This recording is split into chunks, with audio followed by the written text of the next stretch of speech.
Thank you for joining us today for part one of our two-part series of the differences between mental health and mental illness. My name is Tiffani Fritchie. I'm a licensed mental health counselor, and here is my co-host. Hello, I'm Kirk Fasshauer, Director of Crisis Response Services. For a long time, Kirk and I have been talking about how do we let people know the difference in mental health and mental illness and where that intersects in our daily life. And also, how do we start conversations with others about how to better support ourselves and better support the people around us with understanding how mental health impacts us all. So today we are starting off with our very first podcast, and we are diving into what are the differences between mental illness and mental health. So, Kirk, tell us a little bit about yourself and what brings you to the mental health world. Oh, geez. Well, I've been in the field of mental health for 30 years in various capacities, but my love has been psychiatric emergency, so I've done that for most of my career. And as a licensed clinical social worker, I've had the pleasure of being at Peace River Center for 23 years, doing what I really enjoy doing, and that's crisis response work and developing a team that goes out into the community and helps individuals in emotional distress. Along with that has been some of the community work that I've done with regard to working very closely with law enforcement and helping them to better engage individuals who are struggling with emotional issues, not necessarily mental illness, and we'll get into the difference between mental illness and emotional issues. So that's led me down the path of being very close with law enforcement and doing some work with them for their own trauma, the trauma of the subjects that they work with, and has even afforded me the opportunity to become a crisis negotiator with a couple of teams in the area, and I do some training in that area as well, and train law enforcement quite a bit in the area of working with mental illness and mental health. My credentials, as I mentioned, I'm a licensed mental health counselor, but I work mainly with children and families. So I've been at Peace River Center. It's a community mental health agency in the Tri-County area, so Polk Highlands and Hardee County in Central Florida. And I started out over a decade ago. I started as an intern getting my graduate degree, and I fell in love with the purpose of community mental health. And I would say, for me, working with kids and families, I've always had this desire to help stabilize families going through crisis, help kids understand their big feelings and their small feelings, help kids and families connect. And that role at Peace River Center has been such a great opportunity, learning more about infant mental health, early childhood mental health. But what we have found, especially since COVID, is that there's this disconnect, I think, with when does this big feeling turn into psychopathology? When does having a bad day turn into having a bad few days, having a bad few weeks, and then finding yourself in this hole that you don't know how to get out of, Right. and you don't even know how you got there? Right. And so, Kirk, one of the things that I've learned so much from you and love that you share with the community is, what is the difference in mental health and mental illness, and how do you know? So what is the best way that you have found to describe, like, what is mental health? Okay. Well, I do think that the term mental health has been thrown around quite a bit lately. Mm-hmm. And I had an interesting conversation with a colleague who has a college-age student. And when they were talking, the student was saying, hey, I'm doing this for my mental health and doing that for my mental health. And finally, the colleague who's the parent said to me, I asked my daughter, it was a daughter, asked my daughter, so what do you mean by mental health? I'm hearing that term a lot. And she didn't have an answer. Mm-hmm. And so I was like, oh, okay. Yes, we do. It's not just a buzzword. It's not just a term. Mental health is something that is getting thrown around quite a bit, and it often gets confused with mental illness. So, and people think that can be used interchangeably. And one of my hopes has been over the years, especially when doing training with law enforcement and the community, is being able to separate those two out a little bit more so that there's a better understanding of why the topic of mental health is so important, because everybody's stressed. Everybody has some level of anxiety. People are involved in relationships. They have family that they want to be a part of and family they don't want to be a part of. They have extended family. I mean, all these things, work, coworkers, and, all these things create a great deal of stress. And how people cope with it, good or bad, is how people address mental health. So when I start talking about mental health, I often get people to think about, okay, so what do you do for your physical health? You go walking, go to the gym, maybe do some running, find something you like to do, and you do that, and that helps you fend off any physical illness. Mm-hmm. So when we talk about mental health, I'm encouraging people to think of it in those terms, as far as look at mental health in terms of what do you do to just kind of let go of some stuff, to relax, to be with yourself if you're and get comfortable with yourself, not if you're comfortable with yourself, but how do you get to that point where you are comfortable with yourself? And so those things that we do every day, we take a break, we take our vacations, we try and just do something to relax. And I go home and I have a little bit of scotch and, and just sit back and relax. It's like, okay, is that necessarily good or bad? No judgment here. It's about what do you do to take care of your mental health, to unwind, to alleviate a lot of the stress and anxiety we all are experiencing. And COVID really brought a lot of that to light, because we've seen, especially with our young people, a unique set of challenges because, A, they're in transition. B, they've started isolating, from peers, which socially we need that social reference to bounce off of. Hey, am I doing okay? Well, I'm looking at you. Okay, you seem okay with it. I'm okay with it. Oh, this is kind of cool. Oh. So we have that social reference piece.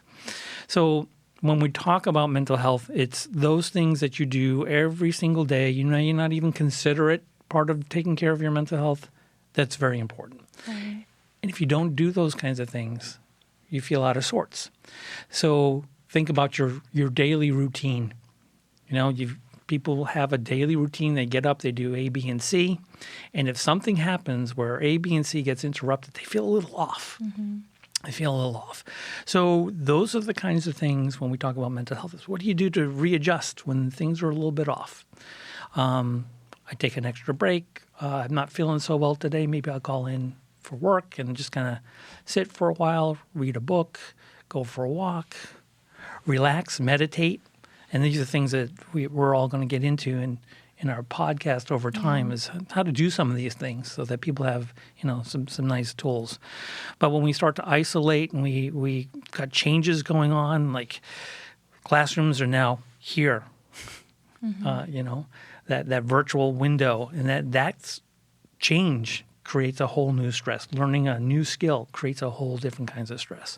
Yeah, just to jump in. So the National Alliance on Mental Illness, NAMI, they released a statistic in 2020, and they said 1 in 10 people under 18 experienced a mental health condition following a COVID-19 diagnosis. And so I know still we're finding the effects of long COVID. Still we're readjusting, as you said, to, from, overnight, basically making your life be on a computer, right? Relationships not being able to be face-to-face, even doctor's visits being on telehealth.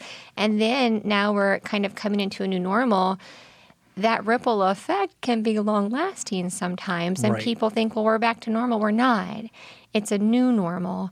And one of the things that you mentioned before, and we've talked about this before, just, personally, I think that there is a lot of buzzword action going on right now with mental illness and mental health. And I think on the other end of that, there's also buzzword action going on with stigmatizing words. And those of us in the mental health community and those of us who have been affected by mental illness and mental health, which is everybody, you want to say the right thing. Right. You want to support the people you love, and you don't want to say the wrong thing. And one of the memories that I have, and I've shared this before, is, it's pretty straightforward when someone has a medical condition or if someone has had a surgery or a physical illness. You check on them. How are you? Oh, I see you have a cast. Are you okay? What happened? What are you going to do? Do you need any help? But when someone has a mental health crisis or a mental illness, that motivation or even comfortableness of reaching out is kind of diminished because you don't want to say the wrong thing. You don't want to be offensive. And Right. one of the stories that I've shared, and my sister would not mind me sharing this, is that, after she graduated from college, she took some time off and she worked at like a resort in the wilderness somewhere. Okay. And while she was there, she was walking up the stairs and she fell and she broke her wrist. And, all by herself, really, no family, no support. And she reached out for help and got somebody to give her a ride, didn't have a car, went to the emergency department, didn't really have a handle on, insurance and what's in network and what's out of network because she was far from home. She figured it out, got the support she needed, got the treatment she needed, and advocated with her employer to, get the accommodations that she needed. And when she was sharing this story with me, I thought, I'm so glad that she was able to get those resources and the support that she needed Right. for recovery. What if it had been a mental health obstacle, right? Right. How many times do we feel that we have a right or that it's justified to ask for what we need when it's physical, but we don't when it's mental, right? Right. We tend to circle the wagons and kind of isolate ourselves and lots of times wallow in our own misery, if you will, at those points because we're afraid to be abnormal. And I'm not really sure what normal is. And, because we say, oh, you're not normal. What does that mean? Everybody's different. Everybody has a different viewpoint of the world. And you mentioned being careful about stigma and jargon. And again, real world experience, just even trying to come up with a title for this podcast. We want to be sensitive to not offending anybody by some of the catchy little things that we've played around with as far as terms go. But so we're mindful of that. And I think that's, for me, that's a big point of this podcast is, raising a level of awareness that people become mindful of how they say things. It's not necessarily going to take it away. I mean, we're just you and I, small little group in little old Polk County, trying to get some word out there to reduce the stigma as best we can.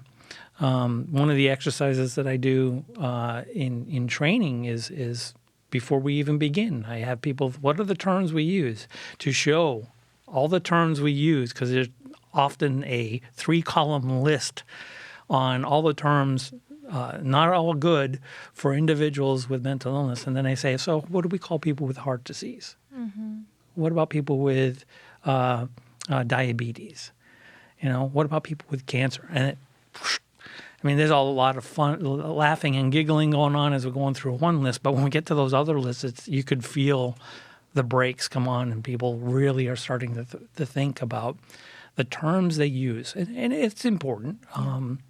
You can't just throw it out there and not expect words not to hurt. And I think, too, people are learning that more and more when we look at social media and how people utilize that. And people are brave when they text, but they're not so brave when it's face-to-face. And say things that are very harmful in typing because it's just words. Well, and also I think, and you've said this before, you feel that sense of like, I'm justified in my recovery, I'm justified in my needs when it's medical, when it's physical, right? I don't feel guilty asking for help if I can't climb stairs. I don't feel guilty if I need to take a nap from recovering. But there's that still the sense of like, well, pick yourself up by your bootstraps, get over it. You're ruining the mood or the atmosphere of our place. You never, say yes when we ask you to come out. So we're just going to stop asking. That sense of you're a burden when that should not be the sense. Exactly. And that's, again, where the confusion comes in, I think, from mental health to mental illness. Because, again, people do things every single day to take care of their mental health, just like they do their physical health. And when you don't take care of the mental health side of things, it can turn into illness. It doesn't always, but for many it does. I mean, the statistic is out there that 1 in 5 Americans will experience a mental health episode in a given year. And so 1 in 5. So that's a lot of people that are going to have some type of emotional distress going into the realm of illness. If somebody had a little pain in their chest, they would go see a cardiologist and then wouldn't think twice about it, like you said. But when it comes to, I'm not really feeling the motivation for weeks on end, and it becomes this slow burn where it becomes their new normal, and next thing you know, it creeps in and it gets deeper and deeper, and they haven't really talked to anybody about it. Well, let's just jump in and say that sometimes therapists and practitioners, we're the worst because, Yes. we hold those boundaries for our clients. We hold those boundaries for people that we're intentionally focusing on, but we might not hold those boundaries for ourselves. And I think it's so common for people in the field, for first responders, for law enforcement officers, right? We hold the line for the people we're protecting, if you will. Right. But then that line gets really close to us It and does. starts to create a situation to where we're not taking care of ourselves. And then you have compassion fatigue sit in, and then you have burnout sit in. And sometimes I think that we're the last people to realize once we're in it, right? Yeah.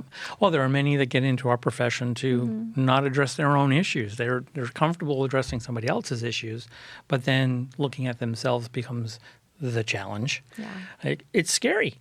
It's scary to think, oh, maybe I'm a little off. It's like, no, you're just going through something. And the hope, especially when we have people in treatment, as therapists, the hope is they're learning something along the way. Right. We're not there to take pain away, because I often think that people think, I go to therapy, that's all gone, I feel better.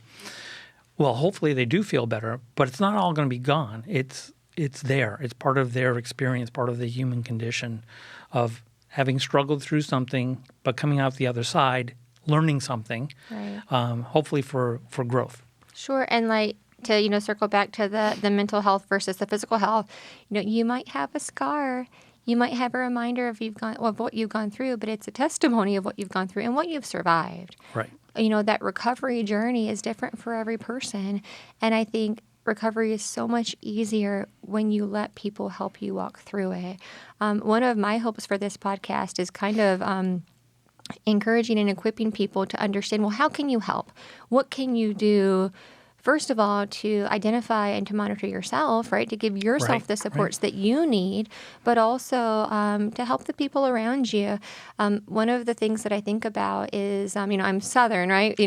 South Florida. And all the time when people were growing up or when people had babies or surgery, you came with those casseroles. You brought casseroles Right. and you brought them to the families and you met their tangible needs. And I think when people are hurting, they're tired, right? But those tangible needs are still there. And we don't think about that with mental illness sometimes, that those tangible needs are still there. And so what can you do? You can meet those tangible needs when people have babies, when they have surgery. We come over and we offer help and we bring dinner. And if you're a close friend, you do laundry. You watch the baby so you can take a nap. Right. And for mental illness, if someone maybe has a Baker Act admission or if someone is just having a low day, what can you do? Well, a lot of things. But Absolutely. knowing that, offering that help and being there is just as crucial as it would be for a mental or for a medical condition. One of the things that you've shared before that I've heard and I love is that just like physical health is not this constant state, you go up and you down. And if you exercise, like you said, and if you have good sleep and you drink water, which is always a struggle for me, I feel like my water is in the form of the ice cubes in my iced coffee. I'm told that's not right. But, you do those things and, usually your physical health maintains, but even if you're doing everything right, sometimes you come down with something, right? Mental health is the same. Yep, exactly. And understanding that, mental illness is a